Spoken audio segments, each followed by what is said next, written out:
Colombo IMBA, as the parents gathered here and also the students may have heard, is 125 years old this year.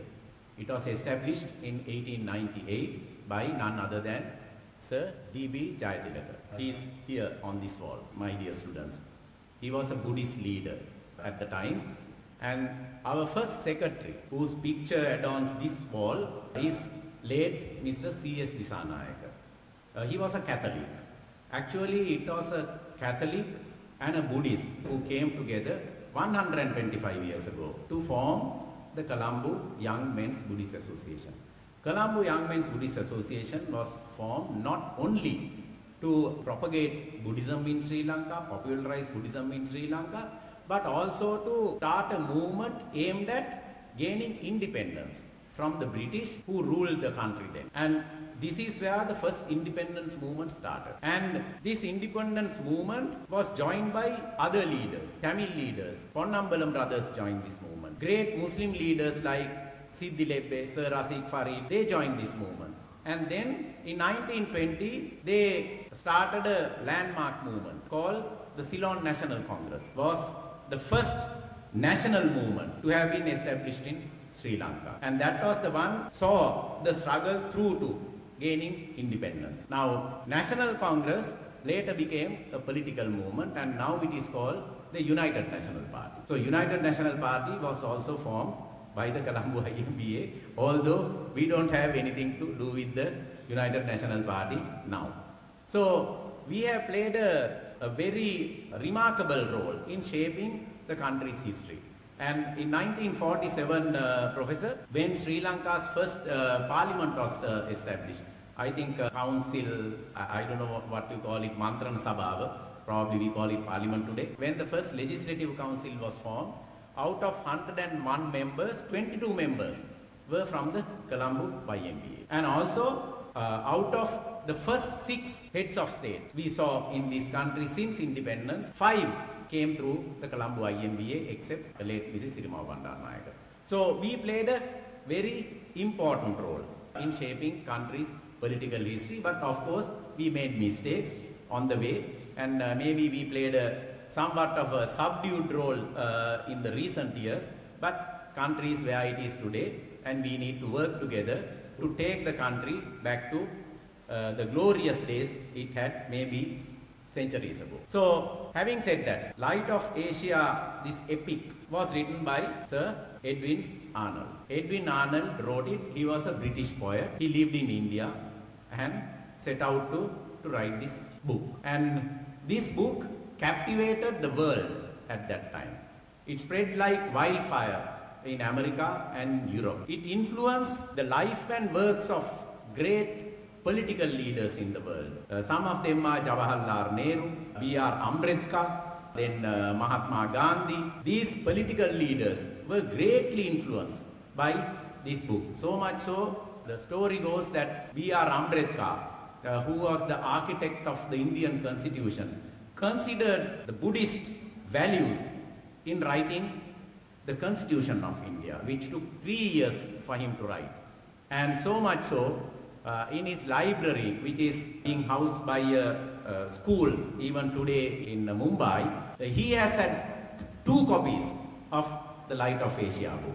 So this book captivated the world, and actually there was a small movement building up against this book also, Professor, and at that time Sir Edwin Arnold decided to write a book on the Jesus Christ also. He wrote another book on Jesus Christ, but it did not gain popularity as book this did. So, having said that, now I want to speak a few words about the education.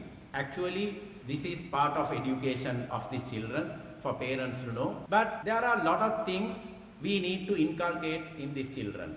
Now, of course, they will master speaking skills here. There are literary skills here. But the problem is, in this country, we have this, being a democracy, we have this concept of freedom of speech. But we must understand, in Buddhism, there is no, Professor, I don't know, I am not really qualified enough to speak about this. Maybe you can correct me if I am wrong. In Buddhism, there is no concept called free speech. In Buddhism, the concept is right speech. What is beneficial to you and what is beneficial to others, you speak. If it is not beneficial to you and if it is not beneficial to others, you don't speak. Why I decided to speak a few words about this is, Professor Tilakaratna, when he met me just outside, he asked me, I had the opportunity to moderate an event with 3 presidents. Mrs. Chandrika Bandaranayake Kumaratunga, President Maithripala Sirisena, and President Ranil Wickramasinghe came for that Institute of Chartered Accountants annual conference that was held a few days ago, last Wednesday. And there was a clip doing its round, and that had lot of views, hundreds of thousands of views, and there are lot of criticism about that. So what I wanted to say was, the media picked up maybe last 2-3 minutes of that conversation and gave it a big boost, and it was a heavily doctored clip. So that is free media, but it didn't do justice to the program, because this program was 3rd time in the whole world, the history of the world, 3 or multiple heads of state came on one stage to discuss their rule. First was in 2009 when George W. Bush Library in Southern Methodist University in Texas was dedicated. 5 presidents, including the then sitting President Barack Obama, sat down together to discuss their rule. They gave short speeches. Then the second time was 2013 in Spain. 3 ex-prime ministers came on stage to discuss the future of Spain and Europe. That was the second time. Multiple heads of state sat on one stage to discuss their rule or discuss the world or the country, future of the country. And this was the first in Asia and 3rd time in the world. Maybe in Asia it was first because we don't have that culture. We don't have the culture of getting presidents and get them to answer to the people. So I thought that was a big step towards strengthening democracy in Sri Lanka. Now, before I go further, I just want to place these few words before the parents who are present here. I always talk about this, Professor, the value of education and the outcomes we are trying to achieve through education. Now, Sri Lanka generally, now this year, Sri Lanka spends 500 billion of our tax money on education, on educating these children. On top of this 500 billion, as parents, you spend another about 200 billion on tuition and facility fees to educate these children. So, altogether, we spend about 700 billion on education, Professor. What is the outcome? In our textbooks, we have developing or producing a good citizen as the object of education. But who is this good citizen? We don't have a definition of this good citizen.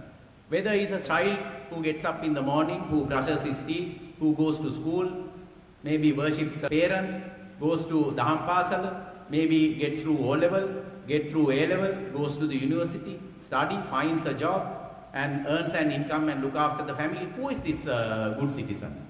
We don't have a definition. But developed countries don't operate like this. If you take Singapore as an example, with your smartphone, if you Google now, outcomes of education, Ministry of Education Singapore, they have very clearly set out outcomes, primary, secondary and tertiary. Primary outcome is when the child comes to grade 5 in school. What do we expect of these children when they are in grade 5? Scholarship exam. We want them to get through the scholarship exam. That is our outcome in grade 5. But in Singapore, what is the outcome? Singapore, when the child comes to grade 5, the outcome the government of Singapore expects is the child should know how to distinguish right from wrong. He should understand what is right, what is wrong. Last outcome in Singapore is child should love the country. We don't have that as outcome in our education system. I came through that education system. Vast majority of you have come through that education system. That hasn't taught us how to distinguish right from wrong. And we don't know what is right, what is wrong. And that is why time and again we stand up for the wrong thing, thinking it is the right thing. Then the secondary outcome. Secondary outcome, my dear students, when you come to A-level class, some of you are in your A-level class. What do parents expect of you? They expect of you to obtain 3 A's at the advanced level examination and go to the university. That is their expectation. And maybe some parents expect you not to remain in this country, but go overseas for better education. But what does Singapore expect as an outcome? Singapore expects a child to know what moral integrity is. Singapore doesn't expect child to know mathematics, science, English or Chinese or anything. Singapore expects a child to know what moral integrity is. In short, you should produce a child whom the God can trust. Not a child who believes in God. God should believe in the child. That is the idea. Last outcome in that list of outcome is that child should know where Singapore is in relation to the world. But in our country, if these children come to know the Sri Lanka's position in relation to the world, what will they know? What will they come to know? Sri Lanka is one of the most corrupt countries in the world, they will know. One of the most miserable countries in the world, they will come to know. Sri Lanka is a country that has very low level of economic freedom, these children will come to know. And they will come to know a lot of negative things about Sri Lanka.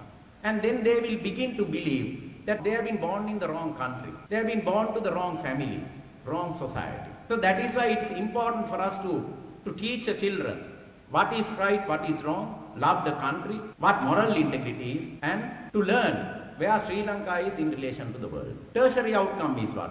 When the child is out of university. Professor, when the child is out of university, what do we expect? We expect him to find a job. I have asked many parents, maybe thousands of parents I have asked in my programs like this, what do they expect the child to do after graduation? They say find a job. I ask them where? Public sector. Why?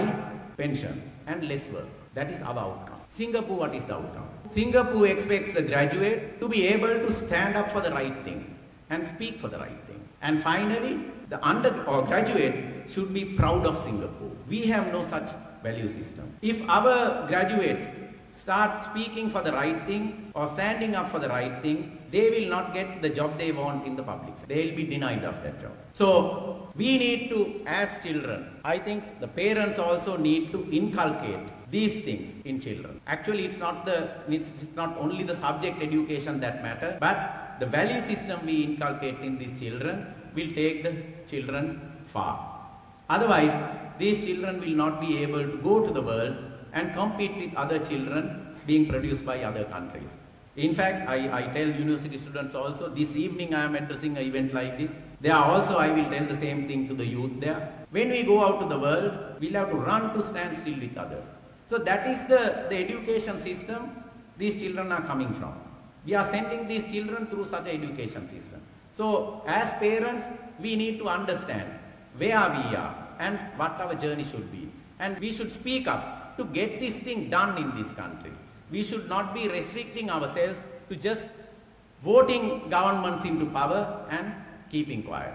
But we should try and get the government to deliver what we expected of the government to deliver when we voted the government into power. So that is the message I wish to give on this important day. I don't want to wish you Theruvan Saranai. I wish Sri Lanka Theruvan Saranai. May the blessings of Triple Gem be with Sri Lanka. May God bless Sri Lanka. Thank you.